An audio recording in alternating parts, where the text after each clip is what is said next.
안녕하세요 여러분. 오랜만에 포도밭에 들어왔네요. 저 옆이 금하우스고요.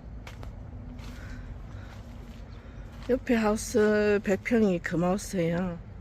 저희 아지트, 저희 놀이터, 저희 안식처. 금하우스에서는 일을 한다는 생각을 단 한 번도 해본 적이 없어요. 제가 좋아서 한 일이니까.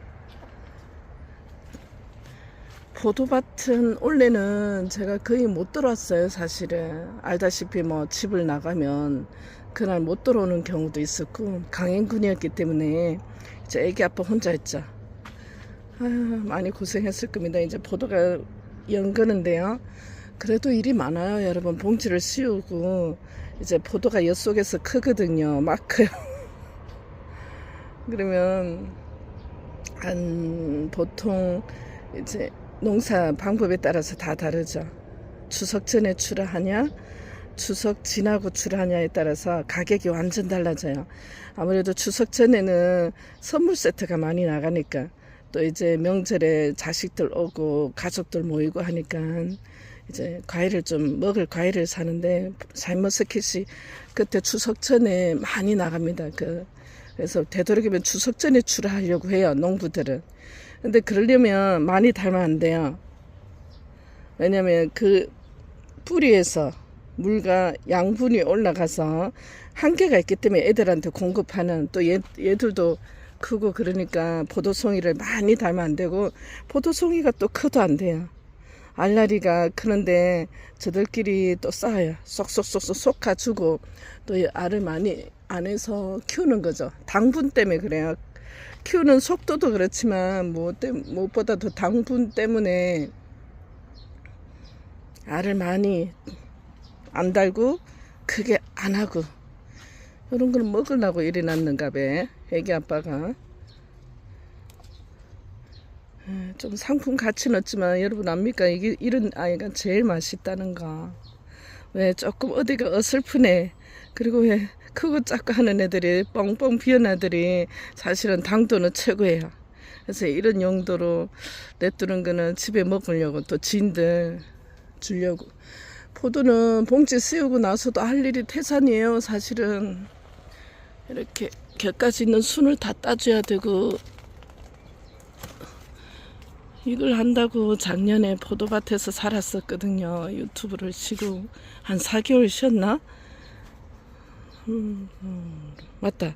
3, 4, 5, 6 쉬었다. 7월달에 그때 첫 실방을 배운답시고. 유튜브하고 실방이 너무 틀리더라고요. 그때 한 달은 정말 마음고생 많았습니다. 실방 배운다고.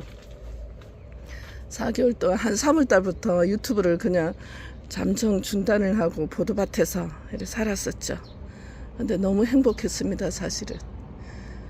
반은 유튜브를 쉬는 그 동안에, 반은 금다육에서 제 아들 농사 짓고, 반은 포도밭에서 살았죠. 이제 순을 이렇게, 그러니까 이것도 최대한 애들을 이제 양분과 그 수분을 올라오면 불필요한 그 가는 거를 줄여주는 거예요. 순을 따는 것도. 순이 많으면 또 이 순을 키우기 위해서 분산되니까. 그러니까 얘쪽으로 다 가기 위해서 모든 양분과, 그래서 불필요한 것들 발도 따주고 순도 따주고 또 전지도 하죠. 불필요하게 크니까 아이들이 얼마나 잘 크는지 몰라. 너무 커서 문제랍니다. 그러니까 직장만 다니던 남편이, 그리고 저도 그 전에는 농사는 생각 꿈도 못 꿨었어요, 사실은.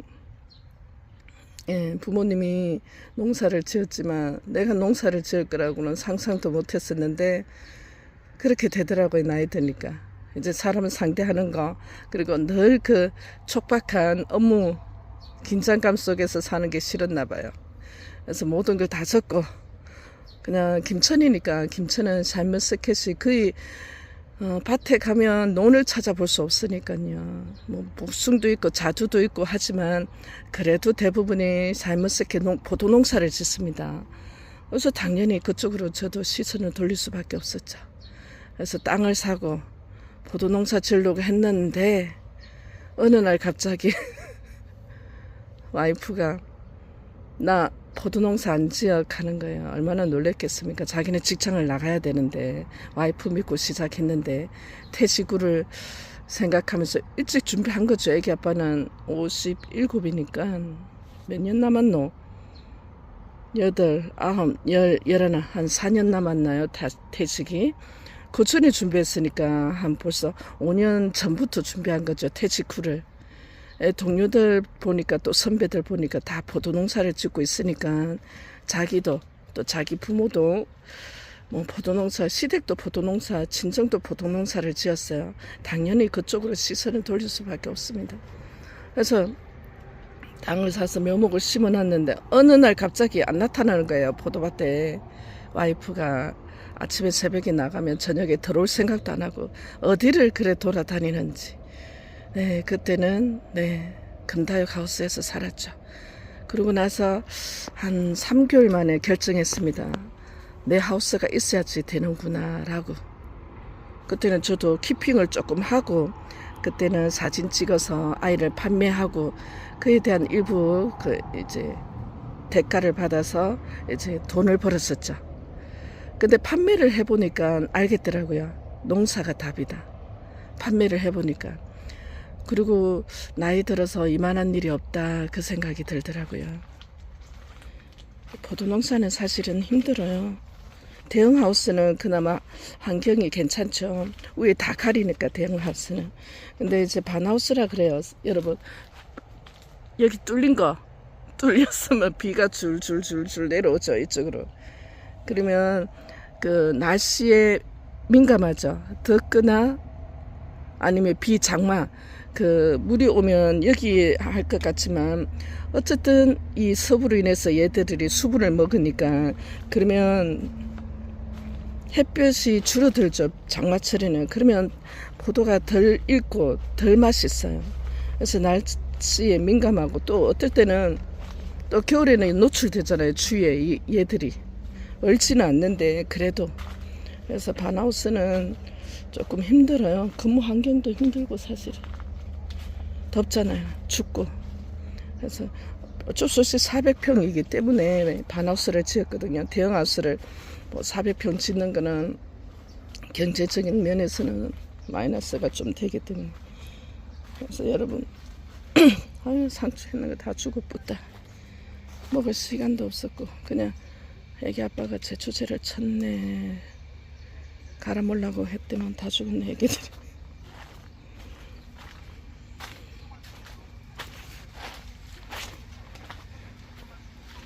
자기야 아침 먹으러 와. 아침 차려줘야 돼요. 저희 밭 주변에는 거의 다 뭐 하우스 아니면 여기 자두가 있네요. 여기 뭐 졸졸졸졸 시냇물 흐르는 농수로. 그래서 한 번씩 잘 나오지 않아요. 저기서 사실은 금하우스에서는 한번 일 시작하면 하루가 모자라요. 사실 여러분 물을 주는 것도 하루 정도 걸리니까. 그래서 한 번씩 이렇게 나오면 쭉 걷습니다. 이럴 때 아니면 제가 언제쯤 이 자연 속에서 걸어보겠어요. 농사가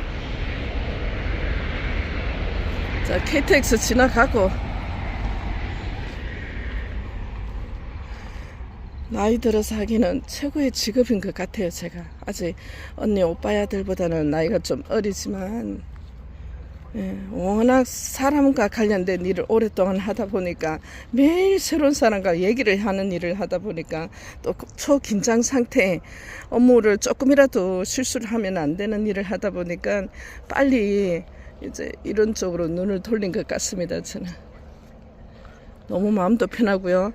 글쎄요 몸도 편한 것 같은데요. 허리와 무릎이 좀 아프지만 농사 짓다 보면 몸도 편합니다. 그리고 경제적 소득 글쎄요 어마무시합니다. 유튜브로 해서 그런 게 아니고 나이 들어서 취할 수 있는 경제활동 그 시간과 노력 대비해서는 저는 많다고 생각해요. 농사 지으면 삶의 스케 아니더라도 큰 다육 아니더라도 어떤 농작물이든 농사 지으면 경제적 소득도 부지런하면 저는 많다고 생각합니다. 평생 일한다고 생각하면 또 그렇지만 즐기면 되니까요. 즐기려면 자기가 좋아해야 돼요. 밭에서 있는 게 막 지렁이가 기어다니는 게 막 이상한 벌레들 천국입니다. 원래 농사 지으면 밤에는 못 있어요. 모기 때문에. 아유, 제가 백로야 뭐야. 가까이 가볼까요? 햇볕에 얼굴이 타니까 여러분 예쁜 거는 포기해야 됩니다. 선크림 바를 시간도 없으니까. 모자도 가끔 안 쓰게 돼요. 이렇게 편안하게 그니면서 쟤네들도 보고, 엄마 쟤네들이 나쁜 거 먹겠죠. 농작물에 피해는 안 줄 거예요. 그죠? 자연 그대로 냅두면 또 순리대로 살면 모든 일이 술술 풀리더라고요. 그래서 내일 방송 예고한다는 게 말이 길어졌다. 내일입니다. 일요일이죠. 김천 굉장히 유명합니다. 금 1세대요. 김천에서 금을 초창기 아주 초창기에 시작한 솔봄다육에서 뵙겠습니다. 여러분 늘 사랑하고요. 건강하십시오. 내일 오전 10시에 뵐게요. 여러분 저 아침 먹으러 갑니다. 감사합니다.